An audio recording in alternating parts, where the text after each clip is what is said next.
అన్యాయపు గెలుపులకు అడ్డుకట్టలు వేసేందుకు ఇంకా చట్టం న్యాయం అనేది ఉందంటారా?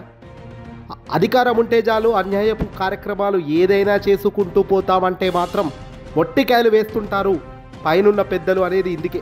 తాజాగా పులివెందుల జెడ్పీటీసీకి సంబంధించిన ఎన్నికలపై ఎపిసోడ్ క్లీన్ చేంజ్ అయిపోయింది.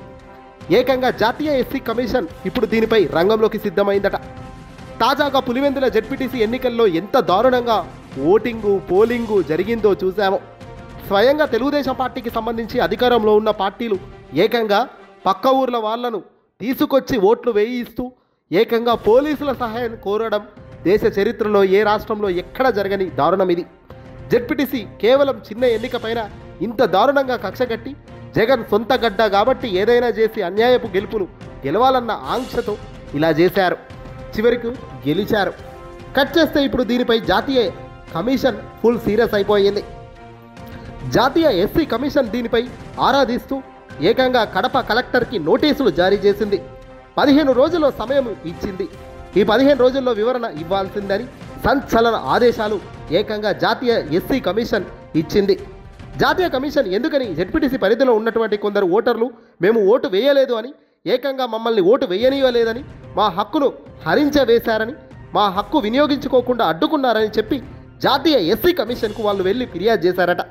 ఆ ఫిర్యాదు పరిగణంలోకి తీసుకుని ఏకంగా కమిషన్ ఇప్పుడు రంగంలోకి దిగింది. కడప కలెక్టర్కు ఇప్పుడు ఉక్కిరి బిక్కిరి అవుతున్నారు. నోటీసులు అందుకున్నారు. నోటీసులు ఇచ్చిన 15 రోజుల్లోగా సమాధానం ఖచ్చితంగా చెప్పండి అని, లేదంటే అస్సలు బాగోదు అంటూ ఎస్సీ కమిషన్ స్పందించింది. నోటీసులు ఇచ్చింది కలెక్టర్, ఏదో ఒక పంపిస్తాడు అనుకుంటే వాట్ నెక్స్ట్ అనేది ఇప్పుడు అందరూ ఆలోచిస్తున్నారు. ఏం జరగదు. ఇప్పుడు ఏ వ్యవస్థ అయినా గనక వీళ్ళ మీద చర్యలు తీసుకుంటారా? న్యాయస్థానాలు ఏమైనా రేపు ఎస్సీ కమిషన్ తీసుకుంటుందా చర్యలు? చూడాల్సిన అవసరం ఉంది. పోలీసులు కాళ్ళు మొక్కిన వీడియోలు కూడా బయటకు వచ్చాయి. అయ్యా మమ్మల్ని ఓటు వేయనివ్వండి అయ్యా, మా ఓటు వేరేవాడు వేస్తున్నాడయ్యా అని కల్లారా చెబుతున్నప్పుడు కూడా కళ్ళ ముందు జనాలను దొంగ ఓట్లు వేయిస్తున్నప్పుడు పోలీసులు కూడా మైమర్చి కూర్చున్న వేళ నిజంగా ప్రజాస్వామ్యంలో చీకటి రోజే. సాక్ష్యాలు ఏకంగా మీడియాలో స్క్రోలింగ్ వచ్చాయి. వీడియోలు ఆడియోలతో సహా ఏకంగా జెడ్పీటీసీ చిన్న ఎన్నిక పైన ఎంత దారుణంగా ఉప్పొంగిందో చూసాం. ఇదంతా అవసరమా? ఇంత చేసిన వీళ్ళు ఎన్నికల్లో గెలిచామంటూ భుజాలు దరుపుకున్నారు. జగన్ ఇళ్ల కాలలో సొంత గడ్డాలో గెలిచామంటూ ఏదేదో చెప్పారు. ఎన్నికల కమిషన్ చేసిన ఈ దారుణం మీద ఏకంగా రాష్ట్ర హైకోర్టు ఏం చేసింది? ఇప్పుడు ఎస్సీ కమిషన్ ఏం చేస్తుంది? సీరియస్ అయిపోతారు అంతే. హైకోర్టు సీరియస్ అవుతుంది, ఎస్సీ కమిషన్ సీరియస్ అవుతుంది. కానీ ఎన్నికల కమిషన్ దీన్ని వెంటనే ఎన్నికలు రద్దు చేయాలి. ఆ జరిగిన ఎన్నికల ఏ వ్యవస్థ ప్రకారం జరిగిందో ఫస్ట్ చెప్పాలి. ఆ వ్యవస్థలను పూర్తిగా రద్దు చేసి స్వయంగా మళ్ళీ కోర్టు ఆధ్వర్యంలో కోర్టు రంగంలోకి దించిన వ్యక్తులతో ఎన్నికలు జరిపించాలి. అధికారంలో ఉన్న వాళ్ళు కానీ ప్రతిపక్షంలో ఉన్న వాళ్ళు కానీ ఎవ్వరు కూడా దరిదాపుల్లో లేకుండా జాగ్రత్తలు తీసుకుంటూ ఎన్నికలు నిజంగా నీతిగా నిజాయితీగా ధర్మం వైపు ఉండే ఎన్నికలుగా జరిపించినప్పుడు ఆ ఎన్నికలకు విలువ వాల్యూ ఉంటుంది.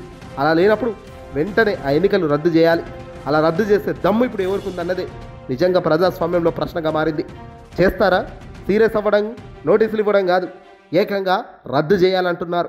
పూర్తిగా వేలకు వేలు దొంగ ఓట్లు పడ్డ వేళ నిజంగా నిస్సిగ్గుతో తలదించుకోవాల్సిన అవసరం ఉంది. చూడాలి మరి ఏం జరుగుతుందన్నది.